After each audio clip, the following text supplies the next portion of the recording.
Como está o seu coração? Deus tem falado a todas as gerações, todas. A Escritura nos diz que Deus falou aos pais pelos profetas, que nos últimos dias Deus falou por meio do Filho. E a cada nova geração, Deus tem falado. Não podemos dizer que Deus não falou a uma só geração. Entre o Antigo e o Novo Testamento são aproximadamente 400 anos de período interbíblico, ou seja, o último profeta do Antigo Testamento, Malaquias, e o profeta João Batista, que prepara o caminho do Senhor. Entre Malaquias e João Batista são aproximadamente 400 anos. Nesse período, Deus não quis levantar profeta algum. Mas durante os 400 anos, Deus falou. Durante 400 anos, a sua palavra ecoou para cada pessoa de seu povo, para todas aquelas gerações. De forma semelhante, mesmo tendo concluído o Novo Testamento e a última revelação, Apocalipse, ter sido entregue à igreja para que ela espere a volta de Jesus, por todas as gerações seguintes, Deus falou. Deus nunca esteve calado, porque sua palavra ecoa poderosa nos quatro cantos da terra, chamando homens ao arrependimento, anunciando sua santidade, sua glória, sua majestade, proclamando a salvação e advertindo a todo homem que o dia do juízo virá. Mas, como está o seu coração? Como você ouve Deus falar? É interessante que no ambiente doméstico, nós conseguimos experimentar a indiferença ao falar. Principalmente quando se trata de filhos, muitas vezes nós vamos falar e os filhos vão continuar fazendo o que estavam fazendo. Não significa que todos façam isso. Muitas vezes temos a sensação de que falamos para o vento. Muitas vezes temos a certeza de que falamos em vão. As relações sociais mostram que o homem nem sempre, o ser humano nem sempre está disposto a ouvir. Nem tudo lhe importa. A pergunta é: a palavra de Deus importa para você? Como você tem ouvido Deus falar? Nós vamos para o capítulo 3 de Hebreus. Então, abramos a palavra do Senhor em Hebreus, capítulo 3.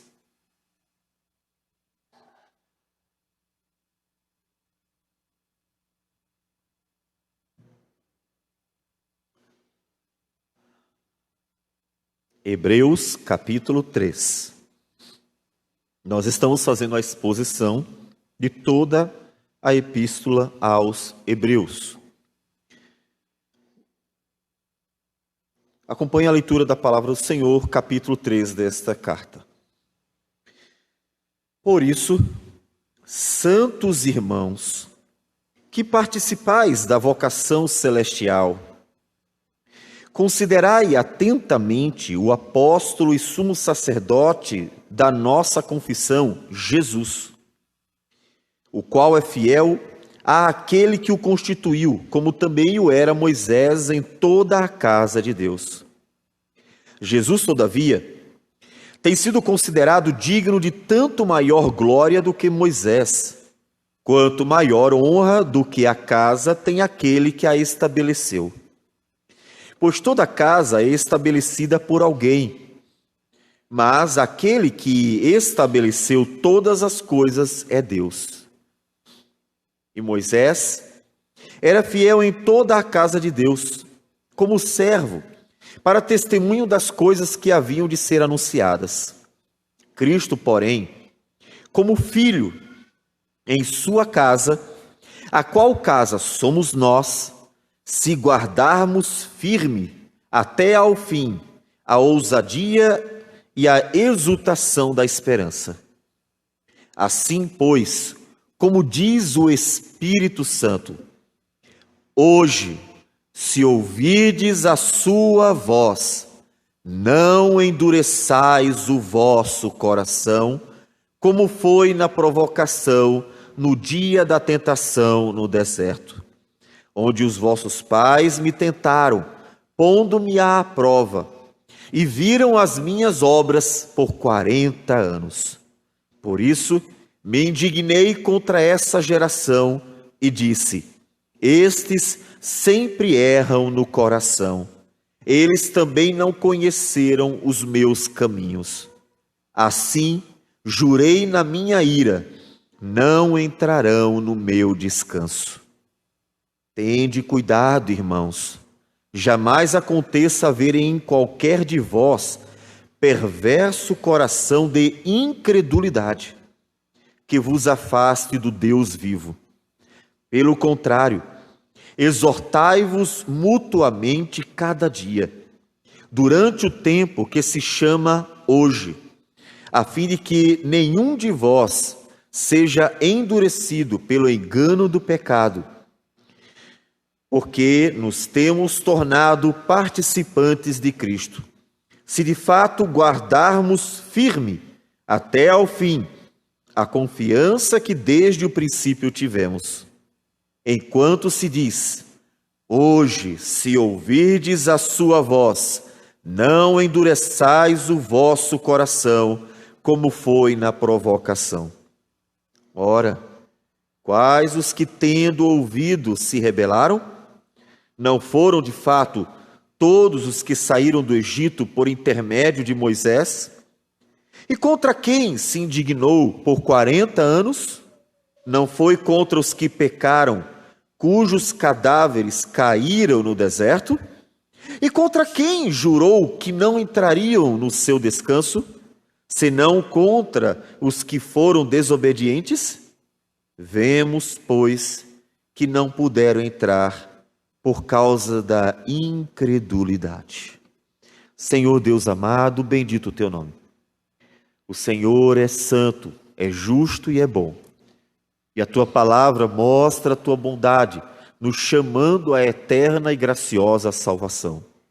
Pedimos que por tuas misericórdias, fale conosco, Senhor, de tal modo que a tua palavra seja transmitida com fidelidade, mas também, Senhor, o teu Santo Espírito opere poderosamente e eficazmente no coração de cada um, que ouvindo a tua palavra, possa ser então transformado de glória em glória à imagem do Senhor Jesus pelo teu Santo Espírito, conforme diz a tua palavra. Ó Deus, fala conosco. É o que nós pedimos em nome de Jesus. Amém, Senhor. Amém. Precisamos lembrar sempre, durante a exposição de Hebreus, qual é o contexto da carta e qual é o propósito dela. Primeiro, o contexto é muito sério. O contexto de Hebreus é o fato de que vários judeus que haviam dito que se converteram a Jesus, proclamaram publicamente que criam em Jesus, depois de terem sido minados por judaizantes, ou mesmo, na verdade, judeus, a voltarem ao judaísmo, depois de terem sido minados com a ideia de que Cristo não era de fato o Messias, ou seja, que Jesus não era o cumprimento das profecias do Antigo Testamento. Vários desses cristãos judeus voltaram ao judaísmo. Coisa terrível. Eles apostataram da fé.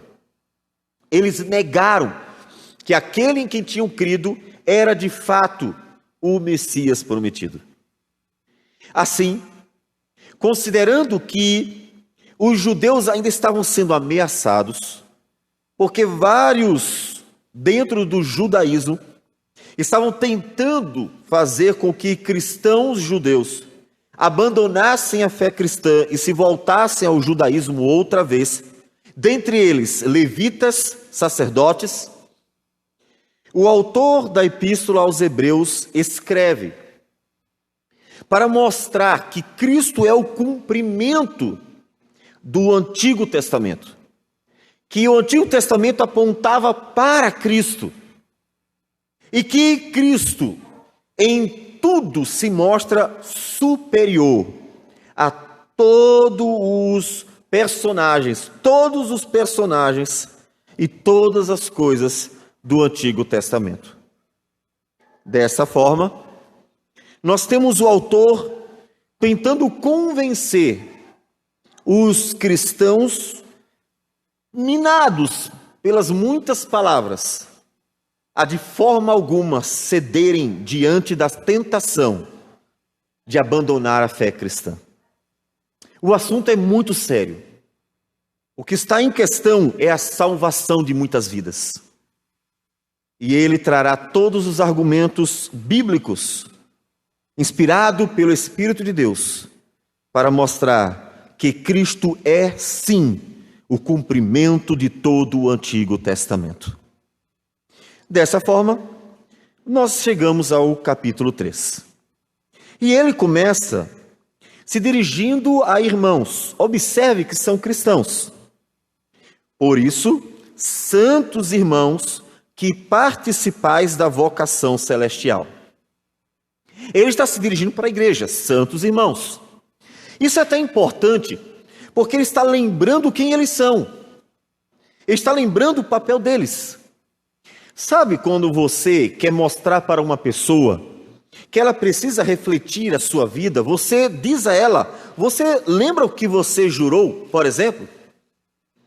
Quando você quer convencer o médico de tratar com ética a sua profissão, você lembra do juramento que ele fez. Quando você quer falar a um juiz que ele precisa ser honesto, íntegro, imparcial, você lembra o juramento que ele fez. Da mesma forma, como faremos hoje. E todas as vezes que temos uma profissão de fé, nós lembramos os irmãos presentes no culto, na ocasião da profissão de fé, o juramento que fizeram, quanto a servir ao Senhor, temer, amar, abençoar a igreja, obedecer à sua liderança e coisas desta natureza. Ele lembra para os irmãos quem eles são, santos irmãos. A santidade só lhes é possível porque é exatamente o Cordeiro de Deus que tira o pecado do mundo, Jesus Cristo, o apóstolo e sumo sacerdote da nossa confissão, pagou o preço da nossa redenção. Caso contrário, não seria possível denominá-los de santos com tanta convicção. Ele está falando para a igreja. Ele não está falando para o mundo. Ah, vocês são incrédulos. Ah, vocês não acreditam em nada. Ah, vocês não ouvem a palavra. Não. Ele está falando para a igreja.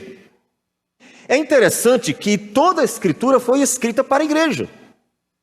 E até aquilo que não foi escrito, mas que fora pregado, foi pregado para a igreja. Basta ler os evangelhos. O Senhor Jesus, durante 3 anos, proclamou a palavra. Não temos todas as palavras. O apóstolo João, no final do evangelho, diz: se todas as coisas que Cristo fez fossem escritas, não caberiam nos livros. Logo, podemos com muita certeza afirmar categoricamente que Jesus falou e fez muito mais do que está escrito. Mas todas as palavras de Cristo e as suas obras foram feitas perante a igreja. Como Jesus mesmo disse, eu vim para os judeus. A obra começaria ali, para que a partir de uma igreja ali o mundo fosse evangelizado e a palavra do Senhor fosse anunciada para aqueles que crescem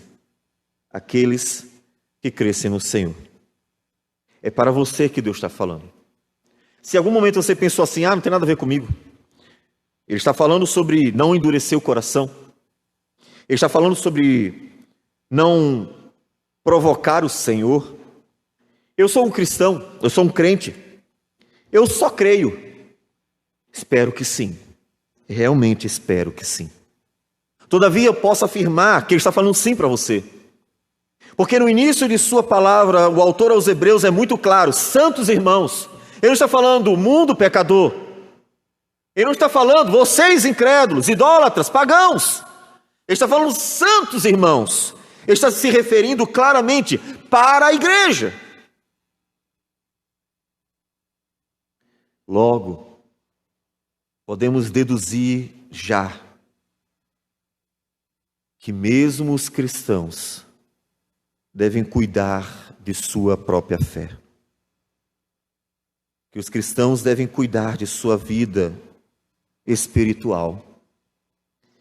Não achando que uma vez escolhidos, uma vez salvos, então não tenho que me preocupar com mais nada. Não. Essa não é a revelação divina. Quando falando a pastores ou presbíteros, Atos 20, 28, Paulo diz, atendei, ou seja, cuidai, prestem atenção, por vós e por todo o rebanho. Ou seja, antes de cuidar do rebanho, cuidem de vossas vidas, estejam atentos à vossa fé. Afinal das contas, imagine um pastor subindo aqui, sem crer na própria palavra que ele prega. E diga-se de passagem, já tive a tristeza de ouvir muitos pastores pregando, que eu ficava sem saber se ele cria naquilo que ele pregava. Ou ele não conhecia o que dizia, ou ele não tinha convicção sobre o que falava. Não pode ser assim. É preciso crer. De forma que é para você que Deus está falando.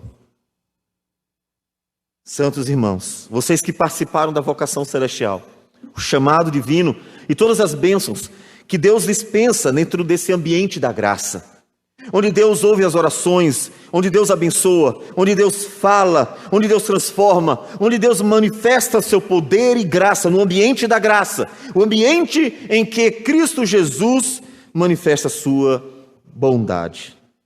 Vocês que participam disso, prestem atenção ao apóstolo e sumo sacerdote da nossa confissão. Lembre-se que apóstolo é a palavra enviado.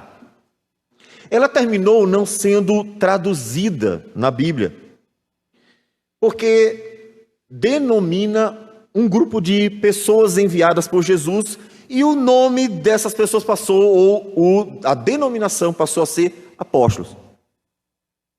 Mas para que você entenda e não fique confuso, como assim Jesus é um apóstolo? Eu pensei que apóstolo fosse Pedro, fosse Paulo, fosse Tiago, fosse João. A palavra apóstolo é enviado. Jesus é o enviado de Deus. Jesus mesmo disse, assim como o Pai me enviou, eu envio vocês. Jesus começou a pregar, em Marcos 1,38 ele diz, eu vim para pregar o evangelho, vamos às vilas. Ele é o enviado. Deus o enviou. E uma vez cumprida a sua obra, Jesus designou que aqueles homens que ele escolheu fossem enviados para pregar a palavra que Jesus começou a pregar. Podemos dizer que os apóstolos dão sequência ao ministério da pregação de Jesus. Por isso ele é chamado de apóstolo, mas também de sumo sacerdote, ou seja, aquele que ofereceu o sacrifício perfeito no Santo dos Santos, sabendo que esse sacrifício era ele mesmo. Uma única vez na história, o sumo sacerdote era também o Cordeiro. Uma única vez na história, o sumo sacerdote realmente era quem deveria oferecer a si mesmo, porque ele era também o Cordeiro. Então considerem isso. Veja que o autor quer nos levar a Jesus, ele não quer levar você a outra pessoa. ainda que deva respeitar, inclusive, as lideranças, o autor quer nos levar a Cristo, e é para lá que quero levar você. Não quero que seja meu discípulo, respeite, é um dever de todos. Mas levar para você para Cristo, é levar você àquele que é o apóstolo e sumo sacerdote, é levar você à salvação, que só, e somente só, Jesus Cristo, Filho do Deus vivo, que morreu e ressuscitou, pode dar só. Então, é para Ele que tanto o autor como nós queremos levar você. E ele continua então o texto dizendo: Ele é o Jesus, o qual é fiel àquele que o constituiu. Jesus foi enviado por Deus. Lembre-se que agora, e nós já lemos o texto, ele está comparando Moisés com Jesus. Podemos dizer que Moisés também foi um apóstolo, ou seja, um enviado. Não tome a palavra como uma denominação confundindo com os demais apóstolos, mas o sentido é esse mesmo. Moisés foi enviado por Deus para cuidar de Israel no Antigo Testamento. E ele agora está comparando. Jesus foi enviado por Deus para cuidar do seu povo. E ele é fiel, completamente fiel, àquele que o constituiu. Mas ele diz, assim como Moisés. Moisés foi fiel a Deus no cuidado para com o seu povo. Tanto que Deus exigiu do povo o respeito. E aplicando aqui algo importante, respeite aqueles que pastoreiam a sua vida. Respeite o conselho da igreja. Respeite. Não importa quem você é, e não importa quanto você dá de dízimo, não queremos seu dinheiro. O que Cristo quer é que você o glorifique. Ele não precisa de você nem do seu dinheiro. Portanto, o respeite por amor a Deus e temor a Deus. Ainda que nenhum daqueles que pastoreiam a sua vida possam ser denominados como ungidos de Deus. Não, não. Esta atribuição não trazemos para nós. Por quê? Porque Cristo, que é a palavra ungido, se refere somente a Jesus. Mas respeite aqueles que são fiéis, inclusive na obra do Senhor, como foi com Moisés. Como deve ser com Jesus, obviamente. E como Paulo ensina aos Tessalonicenses a fazerem com todos aqueles que pastoreiam. Porque é um dever que agrada a Deus. Ainda que o único e exclusivo ungido de Deus seja Jesus. Por isso chamado de Cristo, a palavra grega que significa ungido. Jesus é fiel, foi fiel em tudo a Deus, como Moisés também. Só que Jesus é digno de maior glória.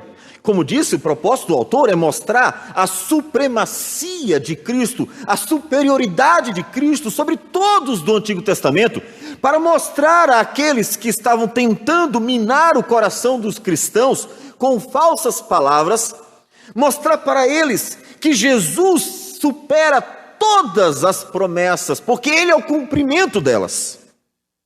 Portanto, ninguém, nem mesmo Moisés, Abraão e Davi, os três maiores personagens do judaísmo, podem ser igualados ao Filho de Deus. Ele diz, Jesus, todavia, versículo 3, tem sido considerado digno de tanto maior glória do que Moisés, quanto maior honra do que a casa tem aquele que a estabeleceu. Pois toda casa é estabelecida por alguém, mas aquele que estabeleceu todas as coisas é Deus. Jesus não é apenas aquele que foi fiel na ministração das coisas pertencentes a Deus na casa de Deus. Ele é o próprio estabelecedor da casa. Ele fundou a casa. Moisés cuidou da casa de Deus, Israel, Antigo Testamento, representado no templo, no tabernáculo, onde Deus manifestava a sua presença no meio do seu povo. E Moisés foi fiel no todo o período em que o tabernáculo esteve ali no meio do seu povo. Mas Jesus não é apenas aquele que foi fiel, é aquele que estabeleceu a própria casa. E Moisés era fiel em toda a casa de Deus como servo, chamado por Deus um pecador, que inclusive no final terminou desobedecendo ao Senhor, quando Deus disse assim: diga à rocha, sai de ti água. E Moisés, estressado, com um povo de coração duro e aborrecido por tantas responsabilidades que pareciam não ter fim, porque o povo não colaborava em nada, em vez de dizer à rocha que saia de ti água, ele bateu com um cajado. E Deus naquele momento o repreendeu de tal forma que tirou dele o privilégio de entrar na terra prometida. E não devamos pensar de forma alguma que isso signifique que ele não foi salvo pelo Senhor. Ali nós vemos que a justiça de Deus é realmente justa. Que Deus não é parcial como os homens são. Os homens dão a uns, mas não dão aos outros. Os homens acolhem uns, mas não os acolhem outros. Os homens escolhem os seus, eles são parciais, são injustos, são levianos em suas responsabilidades e justiça. São levianos.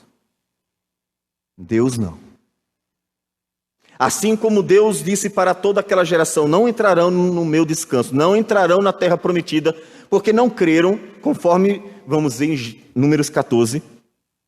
Moisés, que falava com Deus como um amigo, que falava com Deus face a face, que representava inclusive Cristo como uma figura de Jesus, que oferecia sacrifícios diante do Senhor por todo o povo, que intercedia por Israel todas as vezes que Israel pecava. Moisés, o grande Moisés, quando desobedeceu a Deus, recebeu o mesmo castigo. Por não ter confiado na minha palavra, por não ter crido na minha palavra, Moisés, você não entrará no meu descanso. Você não entrará na terra prometida. E for excluído do privilégio de entrar na terra de Canaã, terra que manava leite e mel. Um servo, mas que foi fiel no exercício da obra do Senhor. Mas pecou, também pecou. Todavia, e Cristo? Versículo 6. Cristo, porém, como filho. Perceba a comparação. Moisés era fiel, certíssimo, mas era um servo. Jesus é fiel, mas é filho. Nesse trocadilho de palavras, já temos o propósito do autor de estar sempre mostrando a superioridade de Cristo. Somos todos servos de Deus, mas somente um, pode legitimamente ser denominado, chamado, porque ele é o Filho unigênito de Deus. Cristo, porém, como filho, em sua casa. Observe que Moisés cuidou das coisas de Deus. Ele diz no versículo 5: e Moisés era fiel em toda a casa de Deus. Ou seja, tudo que Deus ordenou acerca do tabernáculo, tudo que Deus ordenou acerca do povo de Israel, Moisés foi fiel. Moisés faz assim, Moisés faz assado, Moisés desse jeito, Moisés daquele outro jeito. Moisés foi cuidando e inclusive ensinando Israel a como fazer, porque um dia ele morreria e eles deveriam dar sequência por meio de um novo líder, como nós vemos em Josué. Mas quando se trata de Cristo, ele não é fiel na casa de Deus, ele é fiel na sua casa. Porque foi ele que estabeleceu a sua casa. Ele é a pedra angular, ele é o fundamento, ele é a base, ele é o Senhor da casa,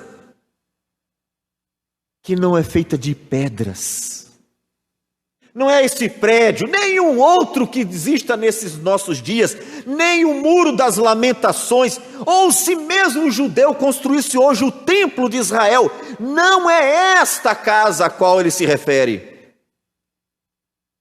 A casa de Jesus não é feita por homens, a casa de Jesus foi erguida por Ele, a qual casa somos nós, se guardarmos firme até ao fim a ousadia e a exultação da esperança. A casa do Senhor Jesus é a igreja do Deus vivo. Para tornar mais claro ainda, 1 Pedro, capítulo 2, versículo 5,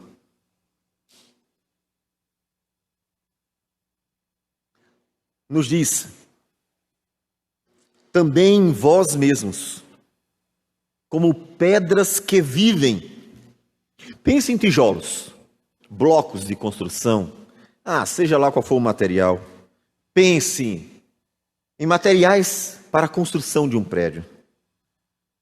Pedro está chamando exatamente os cristãos disso. Vocês são como tijolos ou blocos vivos. Quando nós colocamos tijolos ou blocos, nós vamos erguendo uma casa. E o propósito dele é usar a analogia da construção de uma casa para a igreja. Vós sois as pedras, não esse monte de blocos que ergueu um prédio inanimado. Vós sois as pedras, e não são pedras mortas, pedras inanimadas, são pedras vivas. Sois edificados casa espiritual, para ser de sacerdócio santo, a fim de oferecer de sacrifícios espirituais agradáveis a Deus, por intermédio de Jesus Cristo. Jesus ergueu a sua igreja por meio do seu corpo. E esta igreja é a igreja viva do Deus vivo. 1 Coríntios 3, versículo 16, Paulo diz: não sabeis que sois santuário de Deus e que o Espírito de Deus habita em vós? Jesus ergueu a sua própria casa. Portanto, Cristo é maior que Moisés, porque Moisés cuidava da casa do outro. Imagine um servo cuidando da casa do seu senhor. Quem é maior, o senhor ou o servo? É o senhor. E o servo cuida da casa do seu senhor. E aqui Moisés é o servo e Jesus é o Senhor. Porque Moisés cuidava da casa de Deus, mas Jesus cuida da sua casa, que somos nós. Nisso temos uma implicação confortadora para o nosso coração. É ver como Jesus olha para nós. Após ter nos chamados de santos irmãos, Ele nos chama de casa dele, morada do Senhor. Sim, aquela morada que em João 14, Jesus havia dito que prepararia. Não se turbe o vosso coração, não se preocupe, acalma o teu coração. Credes em Deus, crede também em mim. Na casa de meu Pai há muitas moradas. Ele não está se referindo a mansões celestiais no dia que ele voltar. Ele está falando de você, meu irmão. Ele está dizendo que as moradas do Senhor somos nós, porque Cristo ergueu a sua igreja para habitar no seu povo. E esse é um conforto tão grande. O Senhor habita em nós. Mas é também uma grande exortação, como veremos a partir de então. Não deixe essa casa suja. A gente tem visto, inclusive lá em casa também, como muda o comportamento de uma dona de casa quando vem visita, não é? A casa é arrumada, tudo fica perfeito. Eu confesso que às vezes eu queria que todo dia tivesse uma visita. E assim, a casa fica limpa para receber pessoas queridas. Jesus fez de nós a sua morada. Jesus fez de nós o lugar de sua habitação. Jesus fez de nós o lugar onde Ele manifesta a sua glória. Sabe aquela fazenda agradável que você gostaria de morar ou de descansar? Jesus fez de nós o lugar onde Ele habita. E deve ser aprazível. Deve ser agradável. Deve ser deleitoso. Limpa esta casa. Ao mesmo tempo em que saber que Deus fez de nós a sua morada é para nós um grande privilégio. Meu Deus habita em nós, povo dele. E em nosso meio manifesta a sua glória. Em nosso meio manifesta seu poder. Em nosso meio manifesta seu amor. Em nosso meio manifesta a sua bondade. Em nosso meio manifesta a sua misericórdia. Mas a casa tem que estar limpa, né? A casa tem que estar limpa. Porque você mesmo não se agradará de viver numa casa suja. Porque ninguém gosta de estar numa casa suja. Um dia ou outro, mesmo os porcalhões, mesmo os adolescentes relaxados, mesmo os jovens despreocupados, um dia cansam. Porque no final das contas, é muito ruim viver num chiqueiro. Agora eu pergunto a você, sabendo que Jesus habita em sua igreja, que Jesus habita na sua casa, a casa é dele, a casa é de Jesus, nós é que somos os servos. A casa é dele, a igreja é dele, o povo é dele, nós pertencemos a ele. Ele preparou a nossa vida pela crucificação. Ele foi quem preparou a nossa vida pelo poder do Espírito da palavra. A casa é dele. Não deveria estar limpa? Um conforto tremendo.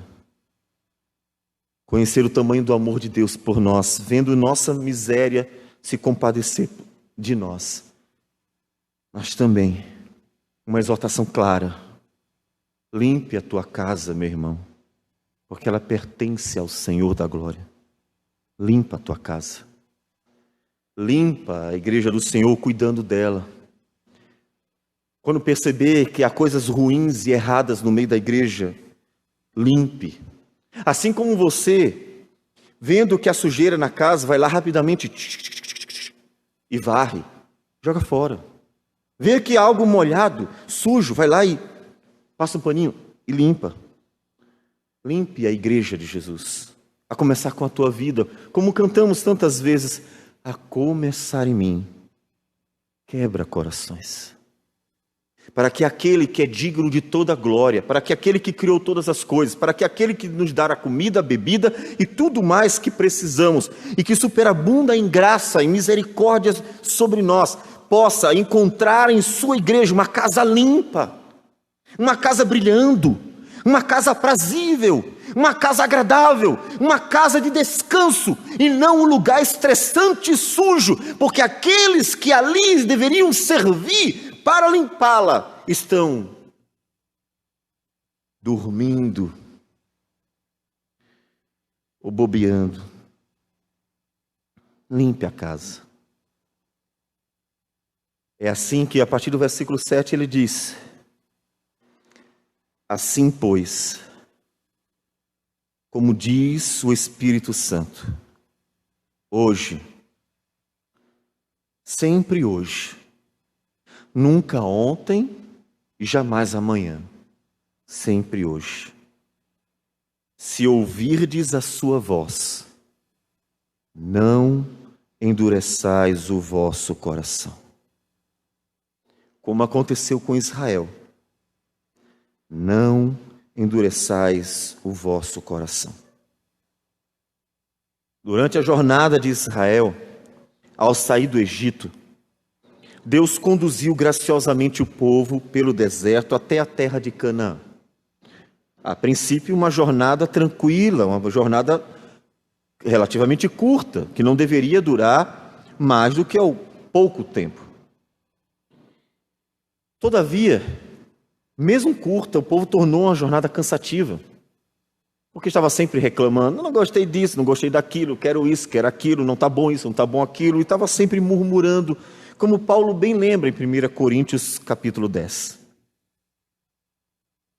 Mas quando chegou na porta da terra prometida, para piorar a situação daquele povo, e os espias foram para olhar a terra de Canaã, voltar com um relatório e animar o povo dizendo: a terra é maravilhosa, vamos, entremos nela, que Deus cumprirá a sua promessa e nos dará esta terra. Não importa quão grandes sejam os gigantes, nem quão fortes sejam os seus soldados, quão poderosas sejam as cidades, quão monstruosos sejam seus muros, Deus é poderoso para nos dar a terra, porque Ele prometeu e Ele é fiel.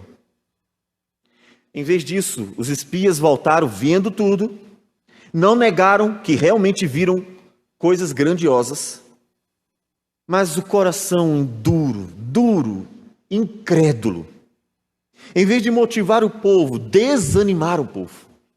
Olha, não vão não, a terra é boa, mas não vão não. O povo lá, dificilmente vamos vencer. E com palavras de desânimo, desmotivar o povo a tal ponto que o povo se revoltou contra Moisés, a ponto de quererem matá-lo. Levantar um outro líder para voltar para a terra do Egito. Hoje, se ouvirdes a sua voz, não endureçais o vosso coração, como foi na provocação. Não endureçais o coração. Deus tem falado constantemente. A questão não é se Deus fala, Ele está sempre falando. Ele nunca se calou. É como você ouve que é a questão. Se você passa a odiar esse pregador por dizer a verdade sobre quem você é e o que precisa mudar, se você sairá daqui xingando a igreja, o pregador e qualquer outro que concordar, se você simplesmente vai com raiva de Deus porque Deus disse a verdade sobre tua vida e você não quer mudar, a questão é como você ouve a palavra do Senhor, porque o Espírito de Deus está falando. Hoje, se ouvirdes a sua voz, não endureçais o coração. Porque aquele que conhece o teu coração é o mesmo que fala a ele, para que você escute a sua voz. E como tantos servos do passado, derrame sua vida humildemente na presença do Senhor. Arrependido, contrito, angustiado, Davi confessou os seus pecados ao Senhor. E no Salmo 51, enquanto ele confessa os seus pecados ao Senhor, ele diz o seguinte no versículo 16: não te comprases em sacrifícios, do contrário eu te os daria. O que eu faço agora, depois que eu pequei? Vou ali, ofereço um sacrifício, está tudo resolvido. Olha, já sacrificou, já está tudo bem. Nunca foi isso que Deus quis. Deus nunca quis rituais mecânicos. Pessoas comparecendo dentro de um ambiente eclesiástico só porque se acostumaram. A famosa missa de corpo presente. Deus nunca quis apenas pessoas diante dele. Há algo mais. Não te agradas de holocaustos, porque só Jesus poderia perdoar pelo seu sangue os nossos pecados. Mas, versículo 17, Davi diz: sacrifícios agradáveis a Deus são o espírito quebrantado. O que Deus quer é um espírito quebrantado, um coração quebrantado, coração compungido e contrito, não o desprezarás, ó Deus. Por isso, homens do passado, mesmo com tantos defeitos, foram engrandecidos por Deus como homens que o agradaram. O que eles tinham de especial? Eles não tinham nada de especial neles mesmos. Sansão recebeu a força de Deus. Davi recebeu a coragem do Espírito de Deus. Daniel recebeu a fidelidade, o temor, a perseverança do próprio Senhor. Moisés recebeu toda aquela capacidade de conduzir, governar, pastorear o povo do Senhor por meio do próprio Espírito de Deus. E todos os homens do passado podem ser considerados como homens agraciados pela capacitação do Espírito de Deus. Então, o que de fato chamou a atenção? Deve nos chamar a atenção. Que eram homens com o coração profundamente quebrantado. Coração que, quando ouvia a voz do Senhor, não endurecia.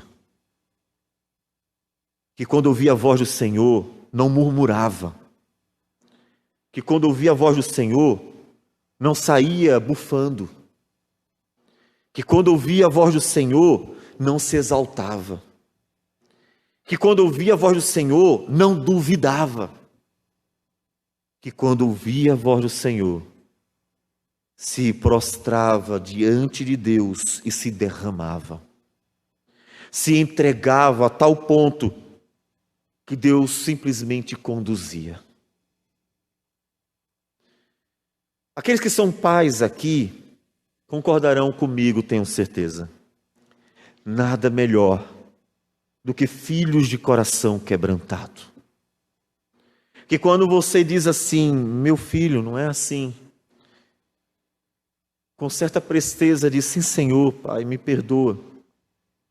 Confesso que foi uma grande alegria para mim durante muitos anos ver isso em Julinha. Esses últimos dias o negócio está um pouco diferente. Mas como é bom, porque é tão fácil conduzir pessoas de coração quebrantado. Como é fácil conduzir pessoas que reconhecem seus pecados. Como é fácil, aprazível para quem conduzir pessoas que têm um coração disposto a serem conduzidas, que realmente querem ser levadas pelo vivo, o bom, o santo, o caminho do Senhor. São essas que agradam a Deus.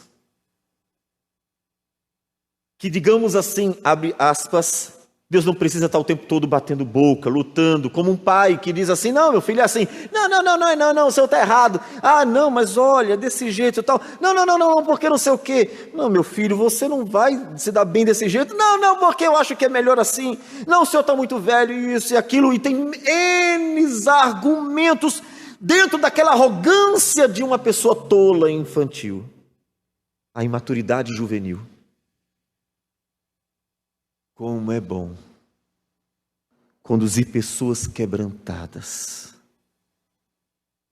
que quando ouvem a voz da verdade, se prostram perante ela, para serem levados pela graça e a bondade do Senhor.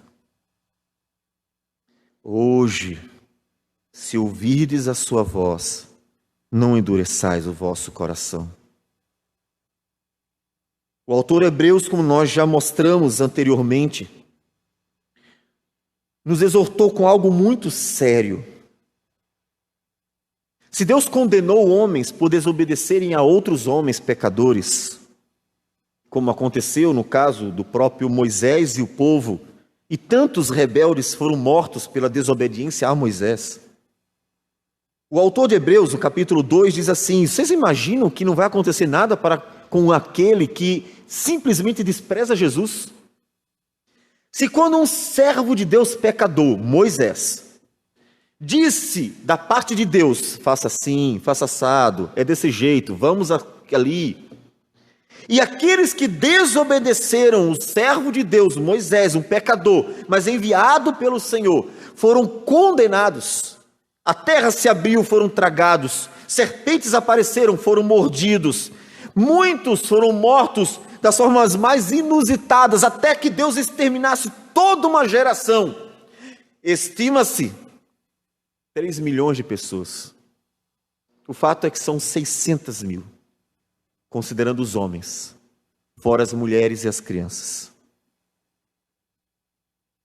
Imagine o que acontecerá com aqueles que, ouvindo o próprio Filho de Deus, que veio, se humilhou, tornou-se um de nós, sofreu e foi até a cruz voluntariamente para morrer em nosso lugar, e tendo cumprido a obra da redenção, morte e ressurreição, chama todos que podem ouvir: vinde a mim, vós que estáis cansados e sobrecarregados, e eu vos aliviarei.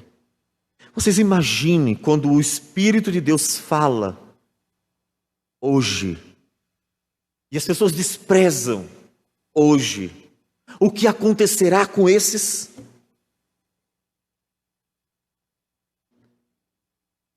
Imagine o juízo que virá sobre os que desprezaram o Senhor. Como diz o versículo 11, assim jurei na minha ira, a ira de Deus, não entrarão no meu descanso. A seriedade da questão chama a igreja a ter um cuidado. A partir do versículo 12. Tende cuidado, irmãos, jamais aconteça haver em qualquer de vós perverso coração de incredulidade, que vos afaste do Deus vivo. Fantástico! Outra vez eu repito, ele não está falando para o mundo. Ele não está dizendo esse mundo é incrédulo, não ouve. Preguei para o mundo e nada disso adiantou. Ele está falando para você. Ele está falando para a igreja. Tende cuidado, irmãos. Jamais aconteça haver em qualquer de vós perverso coração de incredulidade. Ele está dizendo para os irmãos: não deixe que entre vocês haja aqueles que tenham um coração perverso de incredulidade. Cuidem. Como? Pelo contrário, versículo 13: exortai-vos mutuamente cada dia, durante o tempo que se chama hoje, sempre hoje, a fim de que nenhum de vós seja endurecido pelo engano do pecado. É a casa de Deus, a casa visível, a igreja do Deus vivo. Cuide dela. Deixe-a limpa.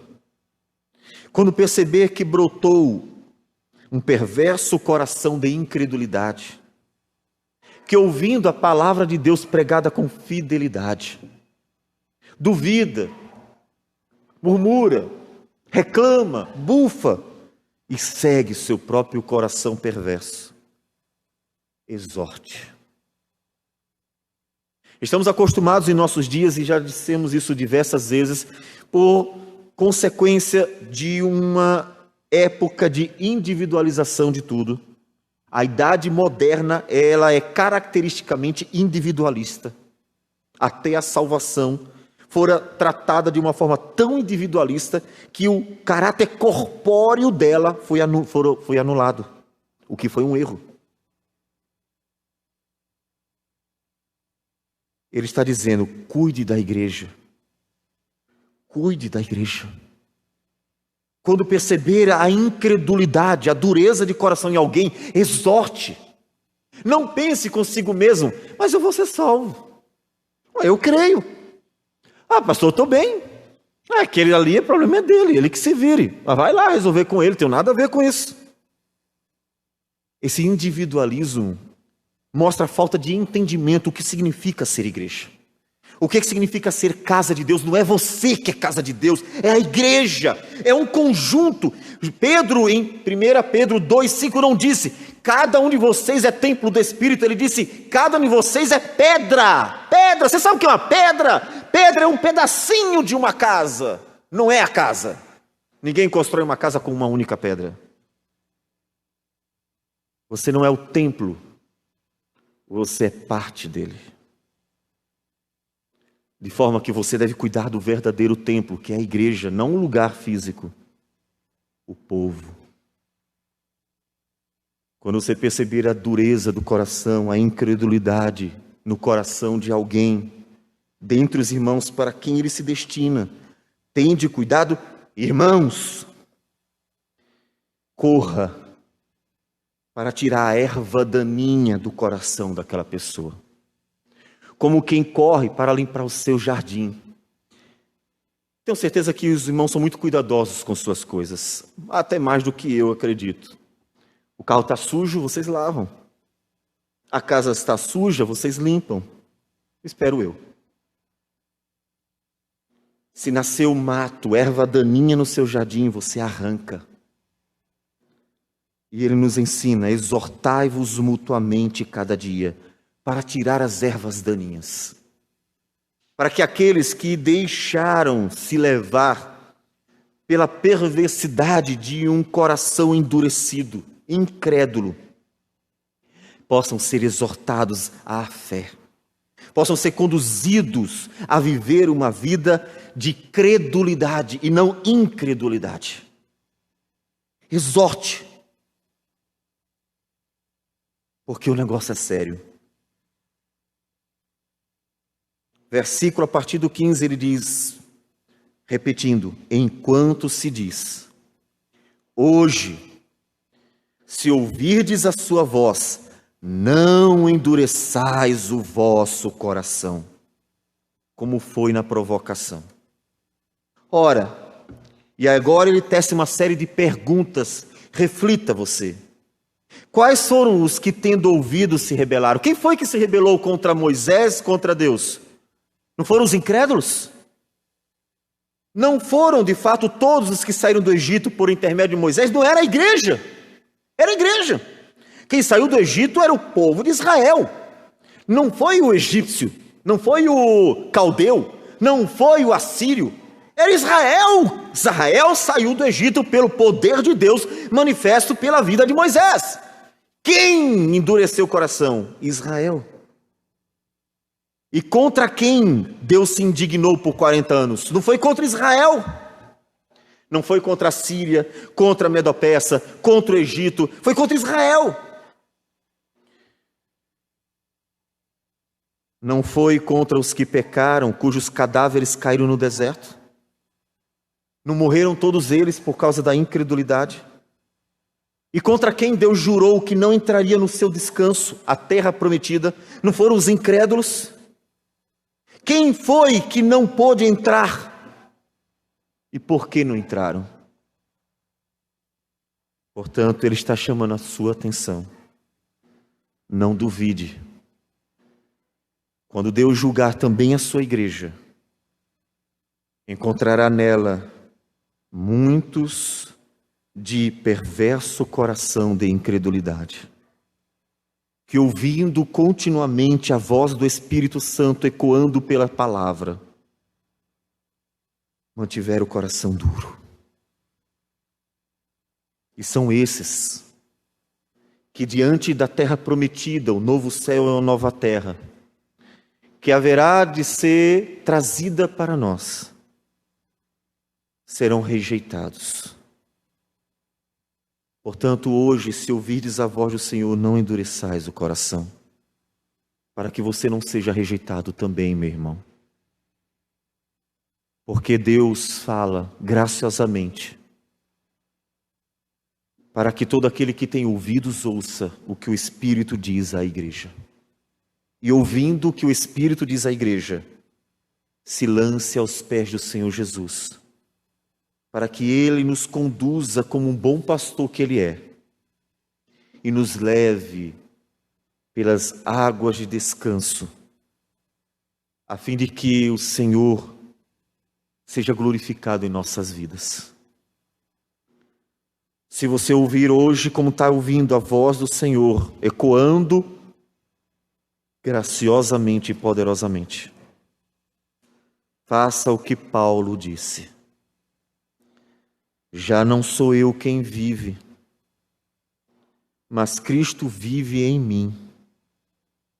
E esse viver que agora tenho na carne, vivo pela fé no Filho de Deus, que me amou e a si mesmo se entregou por mim. Não endureçais o coração, para que no dia da visitação de Jesus, você seja recebido com exultação, com alegria, possa partilhar das bênçãos de Deus, que foram prometidas para os que esperam por Ele. Pois o Rei, quando vier, dirá aos seus: vinde, benditos de meu Pai, entrai na posse do reino que vos está preparado desde a fundação do mundo. Mas só entrará os que ouvem com o coração e com o coração quebrantado, ouvem a voz do Senhor.